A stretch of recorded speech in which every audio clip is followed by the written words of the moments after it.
I'm Amy Julia Becker, and this is Reimagining the Good Life, a podcast about challenging the assumptions about what makes life good, proclaiming the inherent belovedness of every human being, and envisioning a world of belonging where everyone matters. You can subscribe to my newsletter, receive weekly updates about this podcast, as well as other thoughts that help us to reimagine the good life at amyjuliabecker.com/subscribe. Today, you'll notice this is an extra episode for people who are subscribers because I wanted to address a really important recent topic that actually came up in the newsletter and many of you responded to. Today, I'm talking with Dr. Matthew Loftus, a family medicine physician who serves at a mission hospital in East Africa. We are talking specifically about the recent funding and personnel cuts to USAID. And we're going to talk about the reasons for those cuts, the repercussions of those cuts, and the ways in which our imaginations, whether that's a Christian imagination, a humanitarian imagination, or a political imagination, the ways those imaginations shape our beliefs about policy and aid and what should happen. We're also talking about how those of us who are concerned about those cuts can respond. Matthew Loftus lives with his family in East Africa, where he serves at a mission hospital. He's taught and practiced family medicine there since 2015. He also holds an MA in theology from St. Mary's Ecumenical Institute in Baltimore. He has written for Christianity Today, Mere Orthodoxy, First Things, and the New York Times. I actually reached out to Dr. Loftus, who has been a guest on this podcast before, after I read an essay that he and some colleagues wrote for the New York Times in January. There, they were asking for the Trump administration to maintain funding for PEPFAR. And to spell out that acronym, it's the United States' President's Emergency Plan for AIDS Relief, which is a global initiative to fight the HIV/AIDS epidemic. So you will hear us talk about PEPFAR and how evangelical Christians played a major role in bringing PEPFAR into being. You'll also hear us talk about USAID, and that acronym stands for the United States Agency for International Development. All right, last thing I'll say before we get to this conversation. Dr. Loftus and I recorded this conversation on Wednesday, February 27th. And in the days since we recorded, I want to just read an update from an article in ProPublica, and we will link to this article in the show notes. So, quote, Secretary of State Marco Rubio completely ended nearly 10,000 aid programs in one fell swoop, including those that he had granted waivers just days earlier, saying the programs did not align with Trump's agenda. The move consigns untold numbers of the world's poorest children, refugees, and other vulnerable people to death, according to several senior federal officials. Local authorities have already begun estimating a death toll in the hundreds of thousands. It's grim news, but again, what we're talking about is not only the severity of the repercussions of these cuts, but also how we can imagine a good way forward and how we can all participate in that, even in our small ways. So here is my conversation with Dr. Matthew Loftus. Well, Dr. Matthew Loftus, thank you so much for joining me today. I'm honored to be here. So a few weeks ago, you co-authored an opinion piece for the New York Times. I'm going to read the title here. The title was, As Fellow Pro-Lifers, We Are Begging Marco Rubio to Save Foreign Aid. So could you give a little bit of the backstory for people who don't know what might have prompted that piece in general, and then also what prompted you in particular to write it? Yeah, thanks. So for decades now, USAID more generally, and PEPFAR more specifically on HIV and AIDS, has been using U.S. government money, taxpayer dollars, to fund a variety of development projects overseas. A lot of that is in health and education. For PEPFAR, it's very specifically zeroed in on HIV and AIDS prevention and treatment, especially providing antiretrovirals with a little bit of tuberculosis, since those two things tend to go together very closely, and especially in sub-Saharan Africa. I think one of the challenges here is that we talk about USAID and PEPFAR together, but they're two different programs. And I mean, even how PEPFAR came to be, like back in 2003, it was a George W. Bush initiative. There was a turf war, honestly, between CDC and USAID, and it ultimately kind of got put in the State Department because the people who were doing it wanted to try to avoid some of the pitfalls associated with being USAID.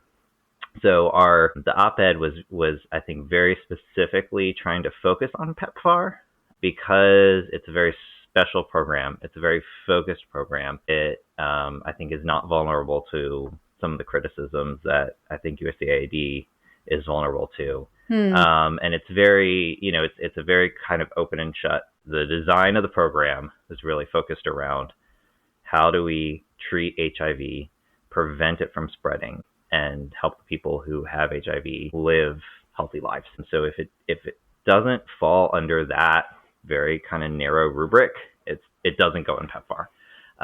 And PEPFAR politically, it was really this merger of two worlds. You have Paul Farmer, hero of global public health, right?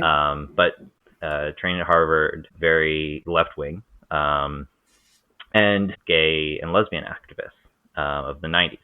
So the sort of the original activists who had really pushed for greater research and development for HIV drugs in the first place. That activist movement moved very quickly from thinking about helping people with HIV in developed Western countries to helping people with HIV in non-Western, less developed countries. And it was that was one side, but on the other side, you had conservative Christians. Like this was the era in which the summer mission trip was becoming more and more popular. There were more and more, I think, evangelical Christians who were getting to know more ministries over in Africa. Medical missionaries are watching the HIV pandemic just like slaughter people. And so you have these two worlds advocating together for more HIV treatment. So there's kind of two moments I feel like I sum it up in the history. One is this USAID administrator who is testifying before Congress and actually kind of in opposition to providing antiretroviral drugs to treat HIV in Africa. And he says, well, in Africa, people don't wear watches. There's not the same concept of time. So if you tell people you got to take a drug twice a day, they're not really going to understand that. And there was outrage. If it had happened in the age of social media, he would have been canceled. Right. I mean, people did attempt to cancel him. There was definitely some ire there. So that's that's one moment. He was the expert that had been summoned to Congress to talk about this. And then the other, I think, really powerful moment, I think, that sticks out in history is somehow there was this African HIV positive mother who brought her baby into Senator Jesse Helms' office. And Senator Jesse Helms, the crustiest of conservative Christians. And he holds this little tiny African baby in his arms, and he just kind of melts. And he writes this op-ed in the Washington Post a few weeks later saying we should, as a nation, we should really tackle the problem of HIV in Africa, and we should be aggressive, and we should spend a lot of money on it. And, I'm not someone who likes to spend a lot of government money. It's not my thing. But I think that this is an important enough issue. Paul Farmer was also working a lot behind the scenes. Bono. That is a broader context of PEPFAR and how PEPFAR started. Yeah. And really, PEPFAR has remained very true to that mission of we're going to treat HIV. We're going to prevent the spread of HIV. HIV prevention, I think, have always been a little contested. And that was always a flashpoint. And I think it almost sunk the original issue because you had, I think, people on one side who were all about the safe sex and whatnot and condom distribution. And you had conservatives on the other side who were, basically like, well, can we just tell people to keep it in their pants? Right. And, they managed to find some compromises in terms of how the messaging was going to go out, right? Because you cannot just simply hand out medication, right? You have to build a whole infrastructure around delivering the medication. You have to have people who can counsel.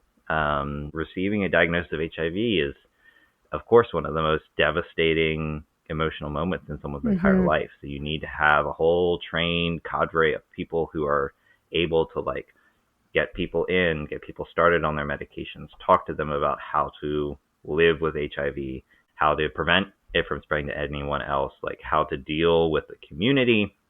Again, PEPFAR's mission is very much, is it about treating or preventing HIV? Then yes, they'll pay for it. But anything else, like, it does not fit. In terms of the just understanding PEPFAR a little bit more, Yeah. You've given us a little bit of what was motivating people, Mm-hmm. but what was the argument as far as like why, whether it's a Christian argument or not, like why American taxpayer dollars should fund HIV and AIDS, prevention or I don't know, in Africa? Sure. Like, why was that even something that we would argue was good to do?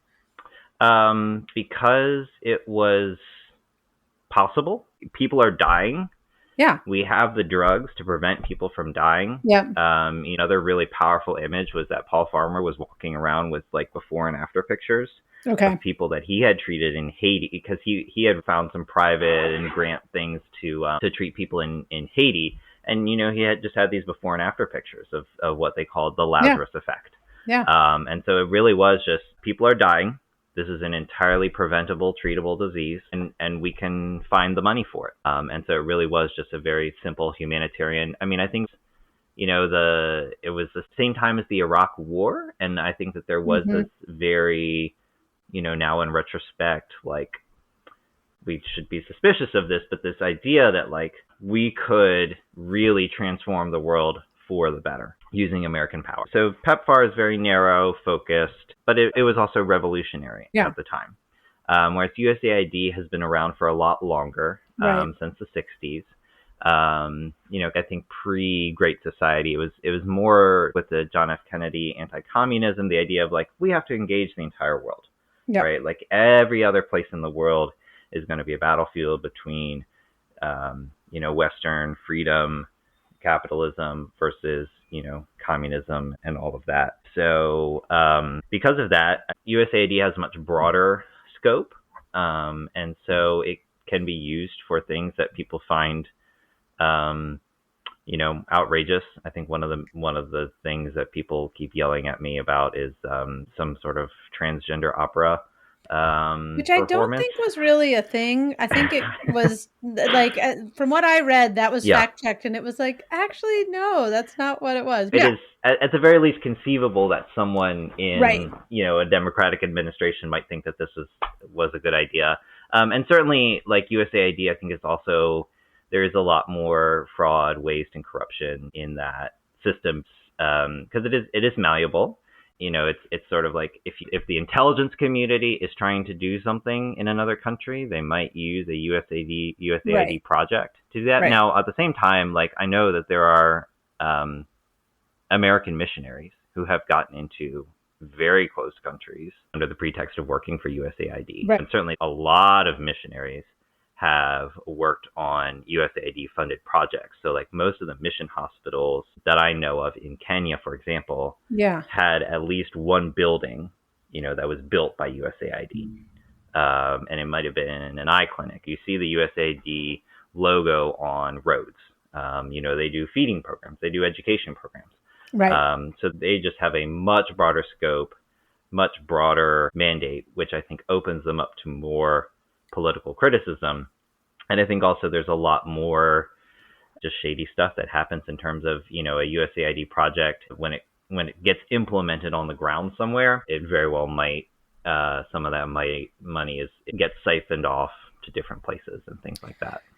Okay. And we'll circle back to some of this, but again, just in terms of making sure I understand what's happened. A few weeks ago, the Trump administration placed a freeze on USAID, which included PEPFAR. Can you bring us into the current moment more or So less? the stop work order was for all foreign aid, Okay. anything and everything that could be considered, I guess, money going from the U.S. government to someplace other than America.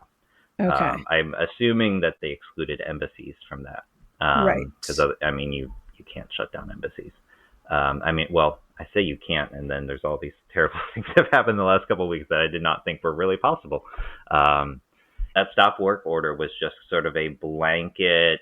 If there's money going from the U.S. to somewhere else under any pretext of any aid anywhere, it stops.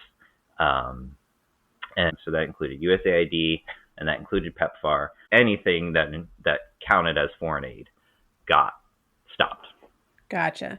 And Yeah. my understanding is that the freeze was theoretically lifted when it comes to PEPFAR, but that has not necessarily played out on the ground. I've already mentioned this in my intro of you, but I'm just realizing that I should let you speak for just a minute about the work you do on the ground and why it is that we are talking about about Sure. this.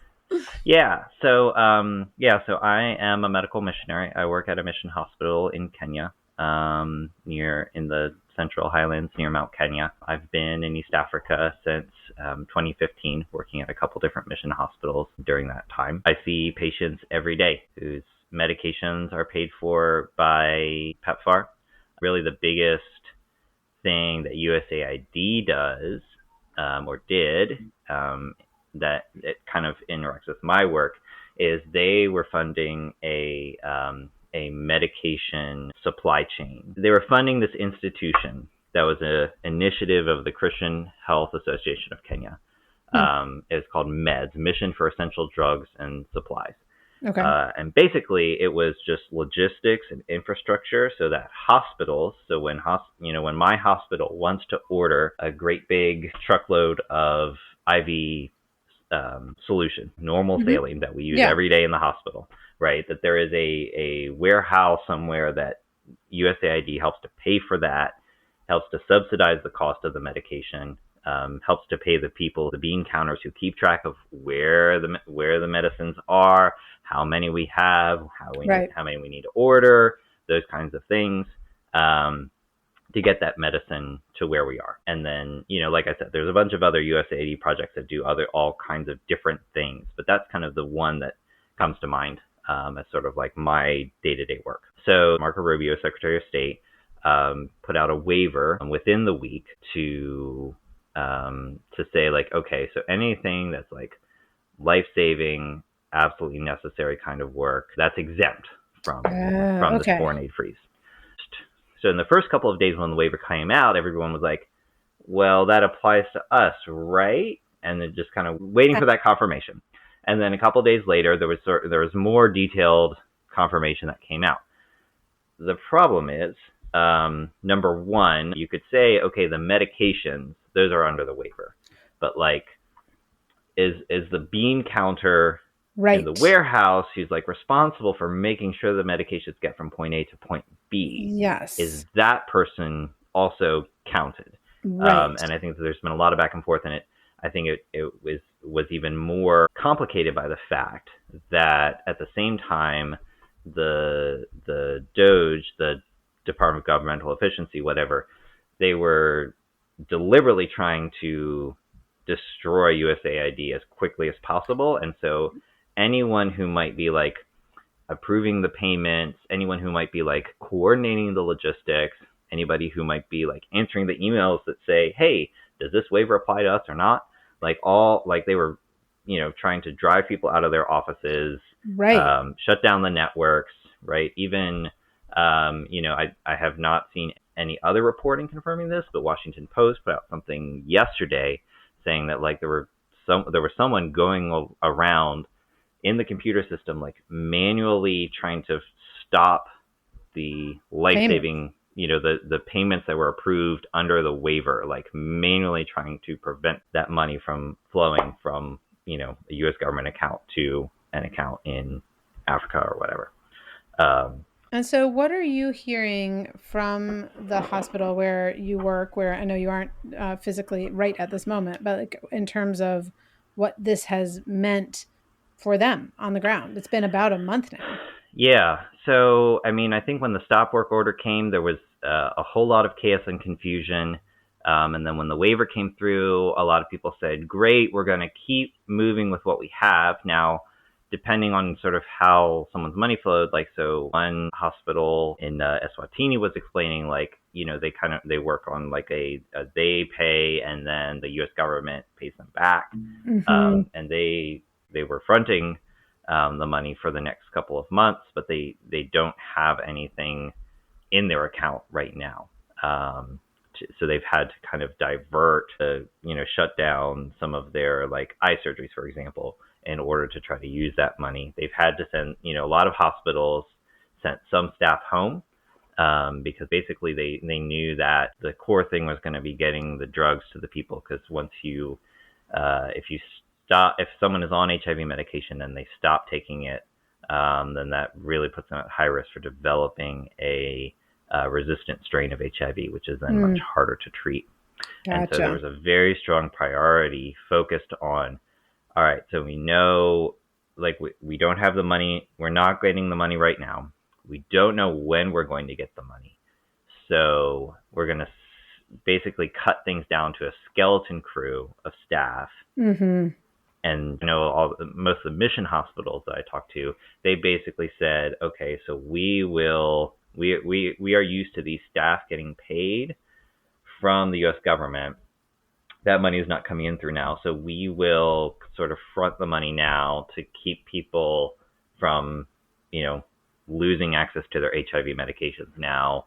I think for some, especially for like pregnant women, they basically said, we don't know when we're going to get restocked with the medication, so why don't you just go ahead and take a 2-month supply?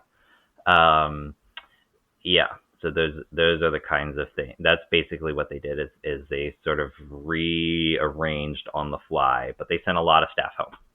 Anyone who wasn't doing anything that besides handing out medication basically got sent home. Some clinics closed altogether. Certainly any clinic where there was like a little bit of PEPFAR and a lot of USAID, like, those places are shut down. Some of the warehouses are, locked, staff are furloughed, sent on administrative leave, like all kinds. And I think that one of the challenges is that, like, I reached out to one of the bigger institutions that has connections with a university in the U.S. It's kind of this big partnership. I think the U.S. university probably, just from the university alone, gives that hospital $1 million a year or more. And they also send people back and forth. They have a lot of research projects.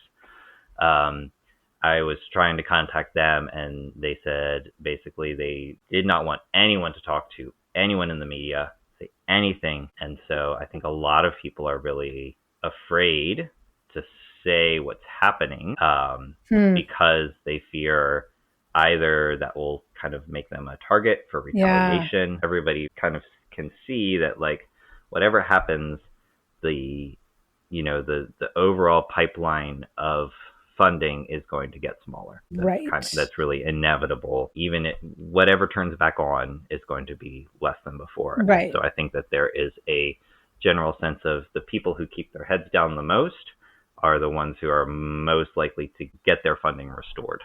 Whereas someone who sort of is known for speaking out about what's happening right now might be targeted to be excluded from that.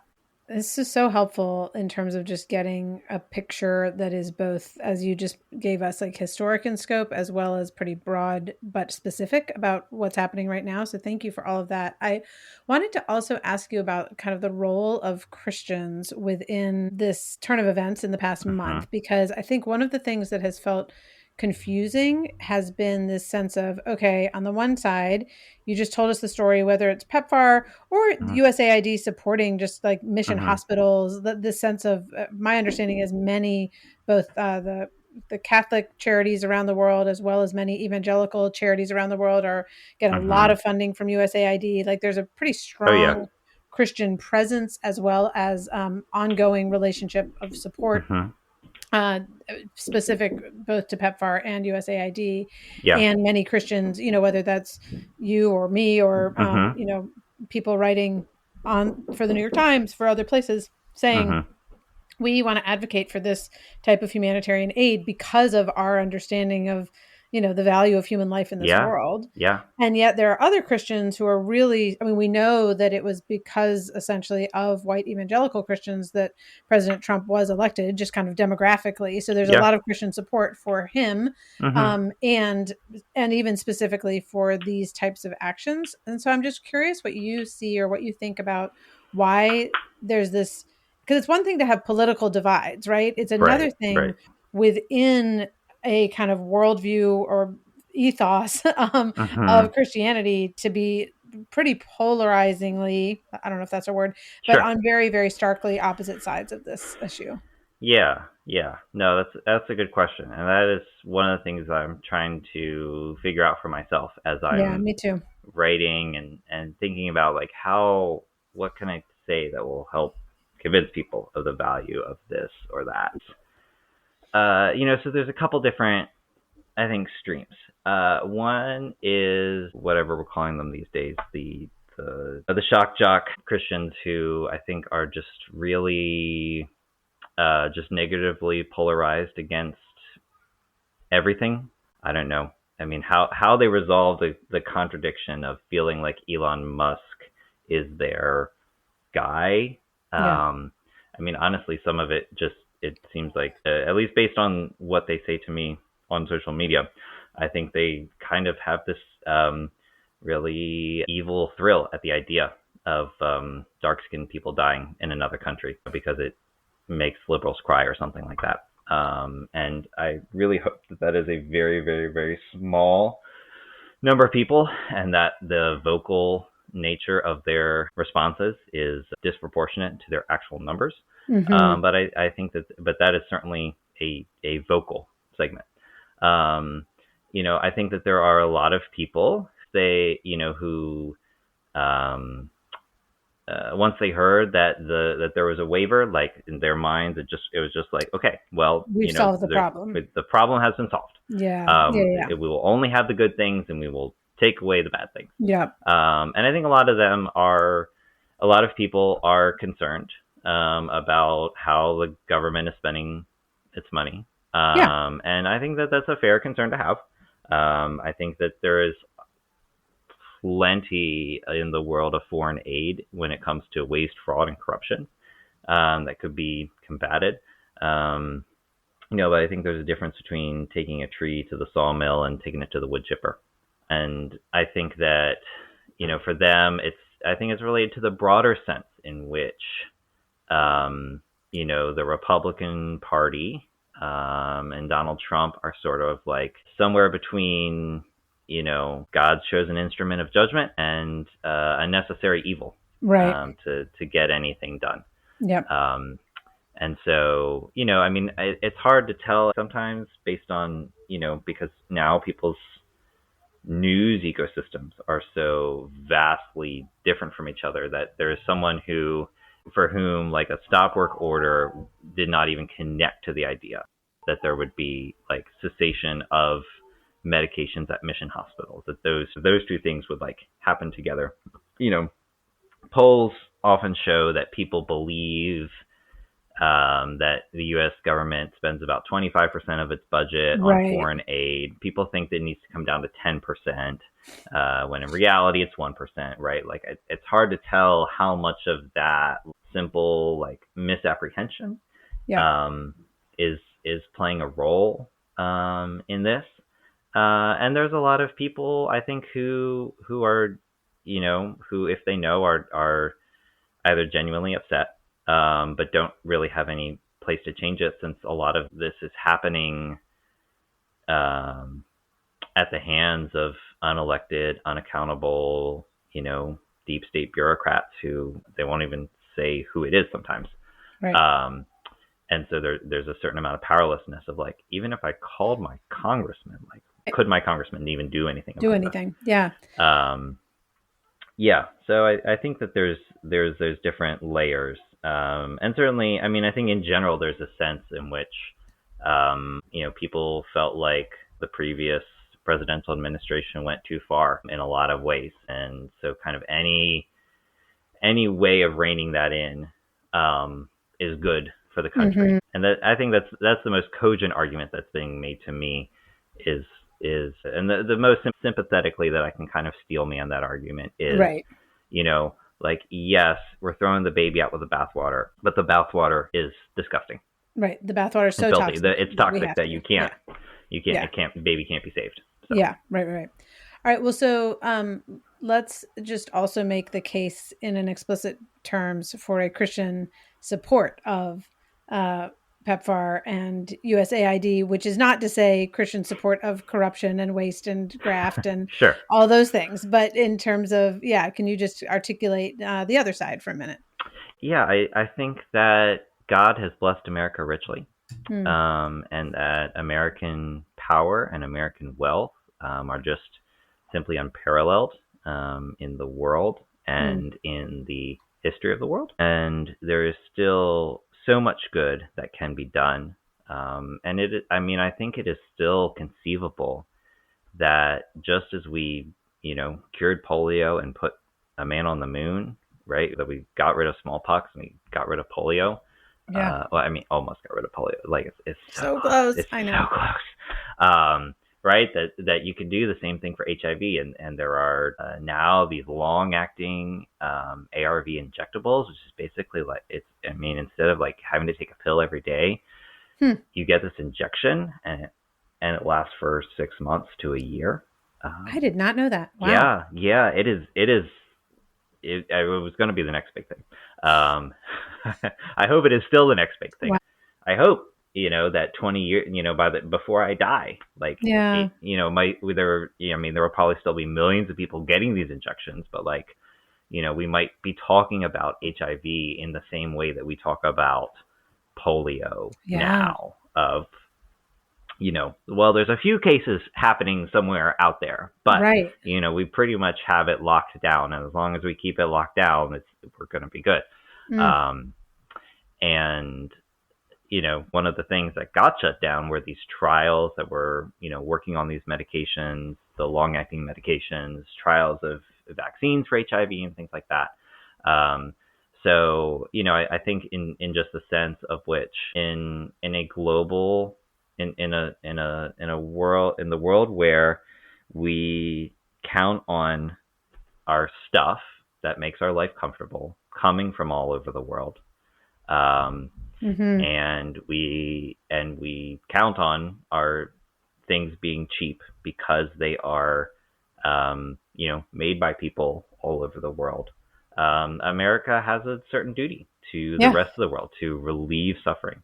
I think from a Christian perspective, God is glorified when, a young mother does not die of HIV and AIDS, but lives and sees her children and her grandchildren graduate from high school. And so I think it's great when Christians can do that through their private charity. And, I think that's another dimension is I think a lot of Christians are like, well, yes, it's good to help people, but that should be the church helping people and the government helping. There's something suspicious about the government helping people. And I get that. And I it annoys me to no end when I see a politician who does not otherwise care about the Bible, quoting from Matthew 25, whatever you did to the least of these. I'm like, that I appreciate, your heart is in the right place. Your brain is missing in action. Right? We cannot map the Christian obligation to love onto the political powers. But at the same time, going back to Augustine, love is still a organizing principle deep at the heart of Christian political theology. Yeah. And, for anyone who really wanted to nerd out about this, I wrote, this is what I wrote my master's thesis about, which you can find on my website. Awesome. Trying to spin out some of these things when it comes to healthcare. So I think God is glorified when, the kingdom of Satan has manifested and the power of death is pushed back. I think it is an incredibly, from a more rational, like realpolitik kind of thing, I think that it is worth the U.S. government and the political power Right. to invest in the stability of, these countries. I think if you look demographically, like, even God forbid, even if we were to go back to 2000s, the 90s era deaths from HIV in sub-Saharan Africa, like sub-Saharan Africa is still going to be the most populous continent on the world in the next 20, 30 years. Yeah. And the demographics, like that's just sort of demographically how the world is going to look in the next few decades. And I think that, there's resources, natural resources that we want. This is now getting even more like cynical, right? But like your political interest in sub-Saharan Africa is still going to be very dependent on those countries being like stable and not constantly watching their youngest citizens just get wiped out by this entirely preventable illness. And then I think from a public health perspective, viruses don't respect borders.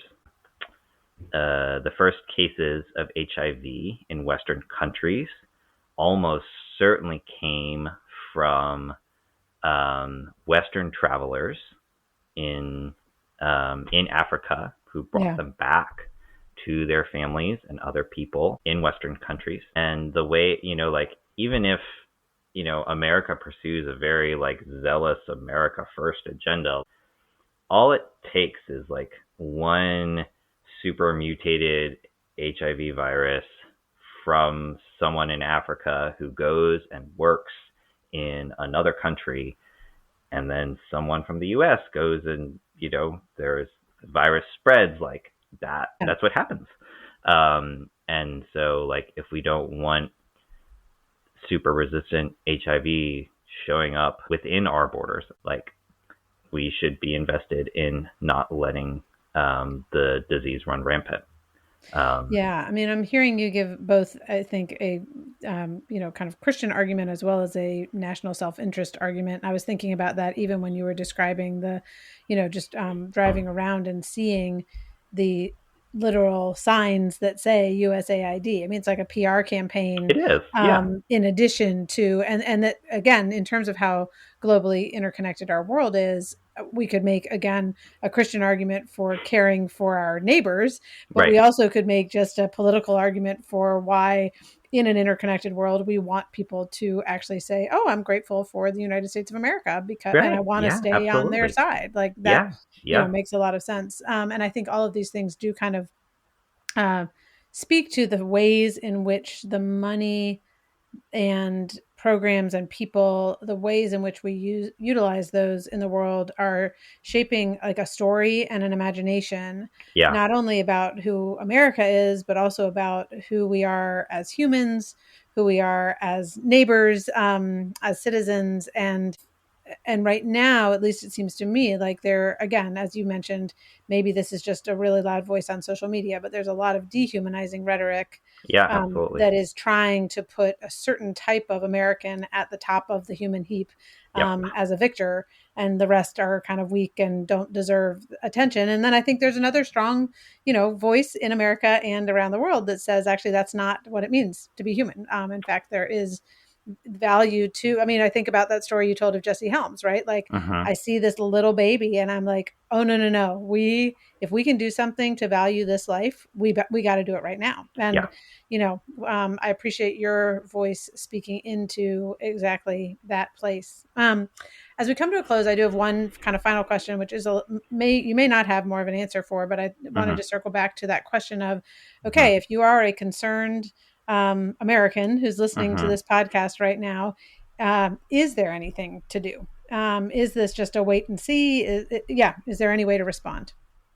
Yeah, I mean, I think probably the best way to respond is, so two things. I think one is that until the internecine squabbles within the highest echelons of power are worked out, right, that there are going to be mission hospitals and Christian organizations that are going to be working very hard to fill in the gap. And so I think the one organization that I always recommend people is the African Mission Healthcare Foundation, and they are just absolutely fantastic people. They support mission hospitals in a wide variety of settings, and they have not launched any kind of official thing, but they're sort of like my go-to recommendation for like how to support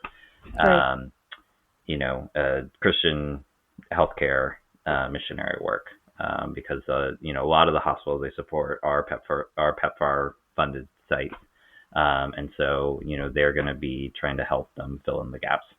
And then the other thing is that I think people should be contacting their representatives in Congress, because the fight to reauthorize PEPFAR is still going to happen in Congress. And once all this shakes out, like, at the Doge level or whatever, like, Congress will still be able to say, like, this is the amount of money that we're giving to PEPFAR this year. And one of the other things is that there has been concerns that PEPFAR funds might be used to promote abortion. There was an incident that happened where they realized that there were some providers in Mozambique that were paid by PEPFAR that had actually performed abortions. And there was a whole like accountability response to that I think just kind of demonstrates the rigor and the structure of the program. Our congressional representatives do need to hear, like, yes, please continue to protect PEPFAR. American Christians do care. We want to see PEPFAR reauthorized. We want to see it fully funded.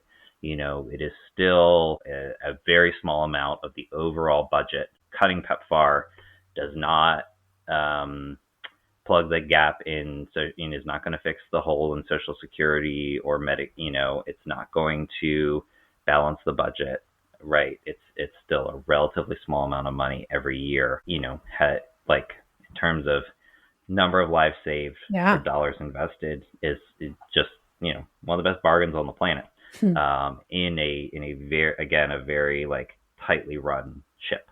I think those are kind of the two focuses, is like, let's give sacrificially to fill in the gap at the moment, with it for the people who are really doing their absolute best to make bricks without straw at the moment. But also like looking ahead to the future, telling our representatives, hey, please, let's preserve PEPFAR. Yeah. Well, thank you. Thank you for those very practical words, as well as for the, bigger picture that you were able to invite us into historically and in the present moment. And thank you for the work that you do, and that I know you're returning to do, on behalf of some of the most vulnerable people in the world. We're really, really grateful. Thank you for what you do.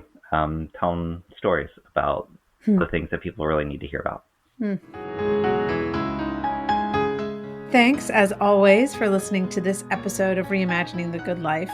I would love to stay in touch with you and hear from you. The best way for us to do that is for you to subscribe to the Reimagining the Good Life newsletter. That's amyjuliabecker.com/subscribe. There you will receive weekly updates with my thoughts about reimagining the good life. You also will receive updates as a part of those weekly updates about this podcast. I've got some upcoming conversations I would love for you not to miss. One with Pico Iyer, another with Andy Crouch. And in those weekly newsletters, you also see my favorite recent books, movies, shows, podcasts. I always love to offer recommendations, and I always love to hear those from you. So please do send any questions and suggestions for interviews my way. I would love for you to share this conversation with others and to rate and review it. When you take a few seconds just to click on those little buttons that say what you thought about this conversation, it actually helps the algorithm decide to show other people this podcast. So you can do that personally by sending it to people who you think would benefit from this conversation, but you also can help just by saying what you thought about the podcast itself. As we conclude, I want to thank Jake Hansen for editing, and Amber Beery, my social media coordinator, for doing all the behind the scenes work to make sure this podcast happens. And I want to thank you for being here. I hope this conversation helps you and me to challenge assumptions, proclaim the belovedness of every human being, and envision a world of belonging where everyone matters. Let's reimagine the good life together.